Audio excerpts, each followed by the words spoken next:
bienvenidos a mi canal. En el día de hoy vamos a hablar sobre este tema que me parece interesante y que muchos han dejado comentarios sobre esto. Antes de empezar les quiero decir que ya subí un video de Narnia, les dejo el link en la descripción por si lo quieren ver. También subí de Cazadores de Sombras y los Juegos del Hambre. Ahora sí, empecemos con el video. Sabemos que las habilidades especiales de los vampiros provienen de su vida humana, pero estas habilidades no están desarrolladas al 100%. Cuando estas personas se convierten en vampiros, esta habilidad se magnifica y se va desarrollando a lo largo del tiempo, volviéndose un poder único. También pasa con ciertos rasgos de la personalidad que se vuelven más marcadas luego de su transformación. Desde su vida humana, Bella tiene el escudo mental. Es por eso que en Crepúsculo, Edward no puede leer su mente ni otros vampiros pueden atacarla con sus poderes mentales. Este escudo la protege mentalmente y ya hice un video hablando del poder de Bella a detalle, les dejo el link en la descripción para que lo puedan ver. En Sol de Medianoche, el libro donde conocemos la perspectiva de Edward en Crepúsculo, nos enteramos de muchas cosas. Bella heredó de alguna manera este escudo de su padre Charlie. Sabemos que los poderes de cada vampiro nunca podrán ser iguales porque cada mente es diferente, pero sí pueden ser muy similares y más cuando son dos personas que están relacionadas biológicamente. Edward descubre que los pensamientos de Charlie no son claros. Edward dice que no es tan silencioso como Bella, pero que podía ver de dónde ella había heredado todo.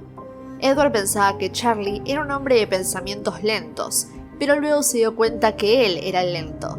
Los pensamientos de Charlie estaban parcialmente encubiertos, solo podía sacar el tono de ellos. En varias ocasiones, Edward decía que podía adivinar las razones detrás de las palabras que decía en voz alta Charlie, casi como sentir sus intenciones, pero nunca llegaban a ser oraciones completas como el resto de las personas.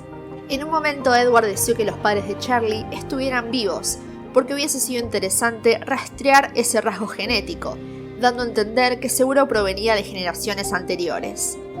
Cada vez que Edward estaba cerca de Charlie, intentaba comprender sus pensamientos, pero era difícil. A veces llegaba a entender lo que pensaba, pero todo era muy confuso. Edward respeta mucho a Charlie y cuando lo conoció se dio cuenta de la defensa mental similar de Bella. Más adelante en la historia, Edward conoce a René, la madre de Bella, donde describe que su voz mental es ensordecedora. Edward explica que era fascinante ver cómo las otras mentes le respondían. Nadie podía notar la atronadora transmisión mental de René. Aún así, todos estaban atraídos a ella y le ayudaban sin poder ser capaces de ignorarla. Por mucho tiempo, Edward pensó en la madre de Bella. Tenía mucha curiosidad por entender qué clase de mente se había combinado con la de Charlie para crear a alguien tan distintivo e inusual como Bella. René era lo opuesto a Charlie. Edward se pregunta si esto hizo que se unieran tiempo atrás. Cuando llegó al hospital para ver a Bella, luego de que fue atacada por James, René no tardó mucho en encontrar la habitación porque todos querían ayudarla, ya que todos se sentían atraídos por la urgencia de René. Por un momento Edward imaginó a René como vampiro, diciendo que podía desarrollar una proyección de pensamientos, donde las personas que la rodean se ven obligadas, no sabemos con qué fuerza, a ayudarla, complacerla y consolarla, ya que esto demuestra siendo humana, donde lo hace inconscientemente. Todo esto proviene de su fuerte personalidad, y si fuera vampiro, todo esto se potenciaría y podría llegar a crear un poder bastante potente. Edward lo encontró bastante curioso. Además se dio cuenta que la sangre de René era dulce, no del mismo modo que la de Bella, pero René era demasiado dulce, casi empalagosa. A Edward le pareció una fragancia bastante atractiva.